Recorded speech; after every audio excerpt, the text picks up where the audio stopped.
आज दिवाली का त्योहार है। बड़ा ही रोशनी वाला उजाला वाला त्योहार है, लेकिन हमारे पास बहुत ही बच्चे ज़्यादा आ रहे हैं। अब तक 18-20 केसेस आ चुके हैं, जिसमें 16 लोग बच्चे ही हैं और उनको इस वजह से मार लग रहा है, इस वजह से इंजरी हो रही है कि पटाखा क्यों नहीं फूट रहा देखने के लिए वो लोग झांक रहे हैं। जब झांक रहे हैं तो आके उनकी आंख में पटाखा फूट रहा है। इसकी वजह से ये हो रहा है क्योंकि उनके साथ पेरेंट्स नहीं है, बड़े नहीं है कोई भी।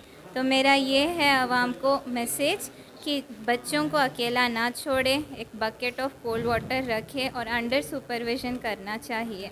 और बड़े लोग जितने भी आ रहे हैं वो लोग चलते हुए जा रहे हैं या बाइक पे जा रहे हैं तो कहीं और से पटाखा आके लग रहा है, तो हम कैसे प्रिवेंट कर सकते हैं। प्रोटेक्टिव आईवेयर, वाइट गॉगल्स जो भी है लगाइए और बड़े ही केयर लेके क्योंकि विज़न बहुत इम्पॉर्टेंट है। अगर रोशनी चले गई, सीरियस हो गया केस, तो फिर वापस आने के चांसेस बहुत ही कम हैं।